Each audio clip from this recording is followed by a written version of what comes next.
We're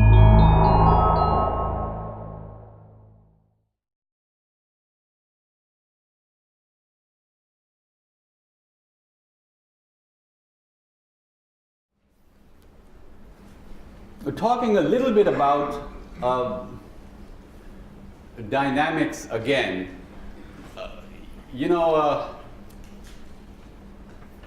When you get into some of these complicated structures, and especially when you're bringing in models from graphical user interfaces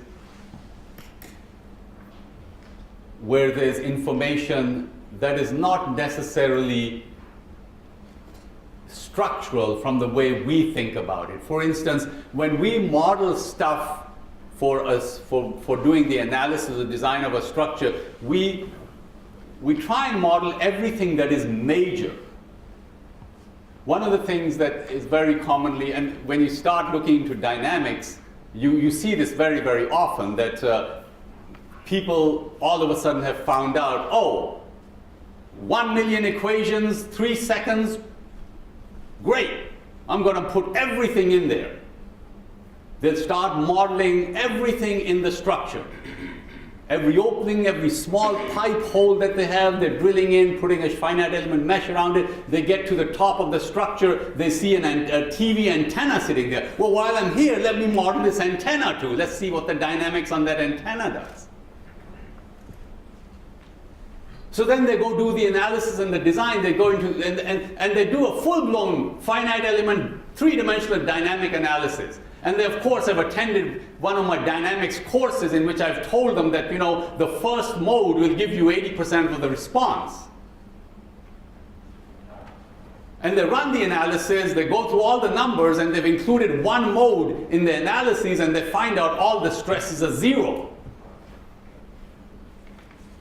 Or very little. They've done some base shear, and they're getting like 25 pounds in the base shear of a 15-story building. And they're calling me up, and they're like, I think my building does weigh a little more than 25 pounds. Well, at least they recognize that. That's a good sign. Believe me, there's some that don't.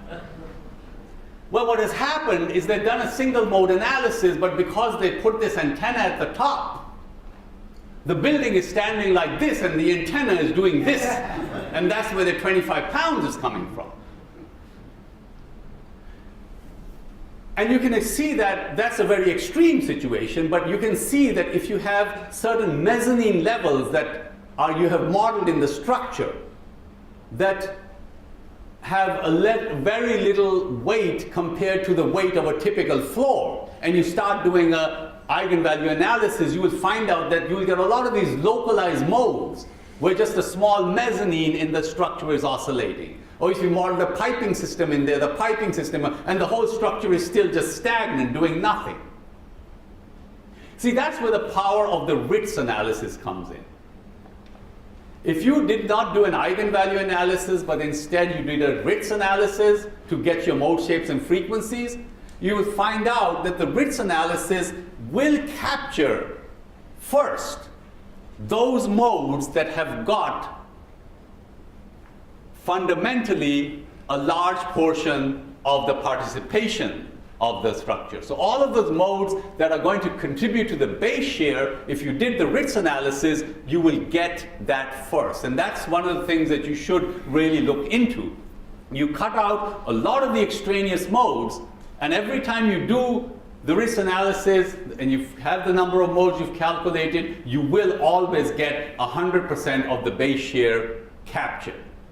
So that's something that you should take a look at and compare it, do some comparative studies with eigenvalue analysis.